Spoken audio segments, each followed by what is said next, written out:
So now we're going to look at what goes on in each of those different paragraphs that makes them unique, right?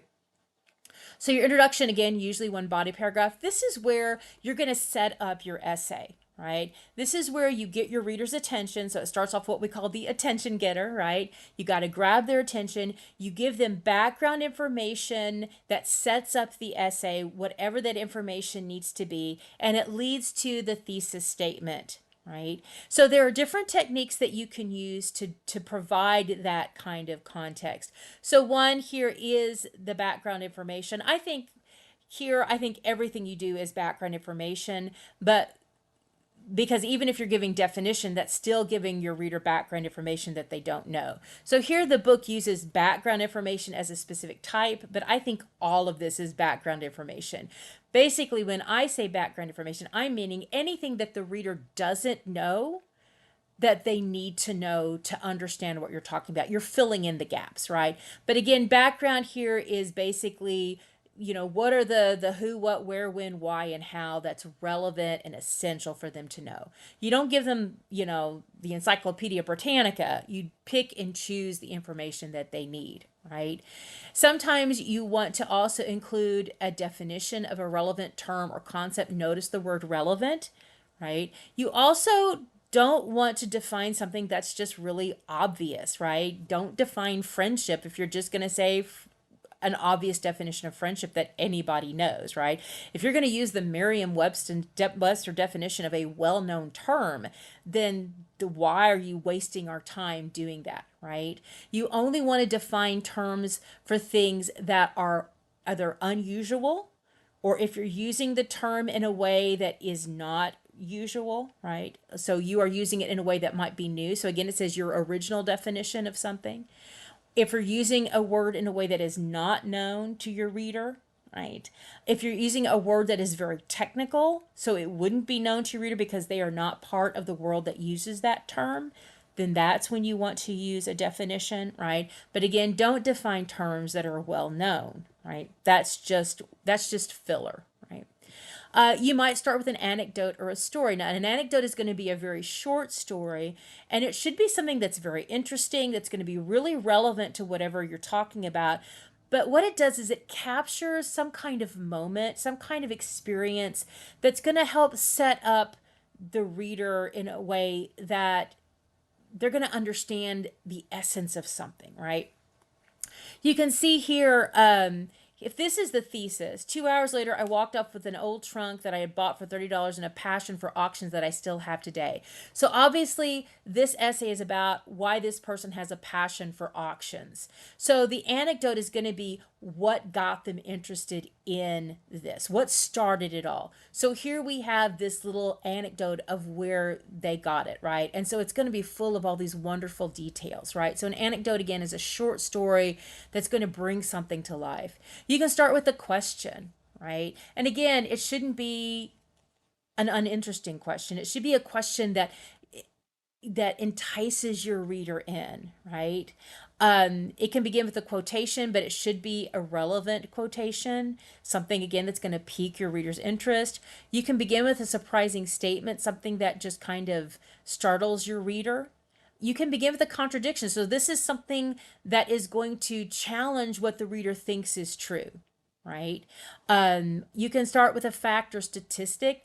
For me, 8 and 6 actually are oftentimes combined. So that fact or statistic should be something that, again, shocks the reader or gets their attention. So it can't be something that's just really obvious or boring. It needs to be something that drags their attention into it. That's why it's an attention getter. It's something that's going to get their attention, right? No matter what the strategy, though, again, your introduction has to be consistent in tone. So tone is basically things like, is your writing going to be serious? Is it going to be humorous? Is it going to be passionate? Is it going to be angry, right? Usually academic essays try to maintain an objective stance. We don't use really high emotions in academic essays. That doesn't mean that they can't be passionate, but they have to be also based in logic. And so they can't be melodramatic. You're not writing like this in academic essays, but you can write like this, right? So we can be very intense, but it has to be intensity that is focused and is supported by logic and reason, right?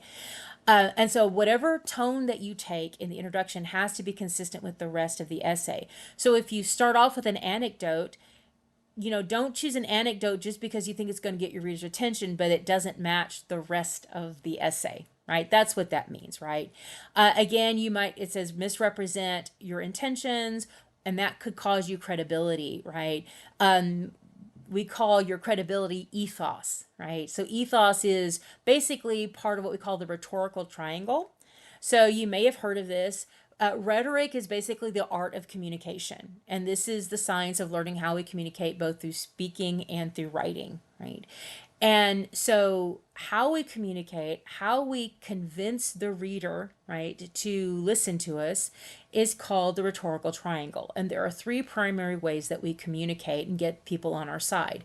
The first is called logos, and that is the actual text. What are we doing in terms of the text? And that is like the logic, the common sense, the statistics, the research.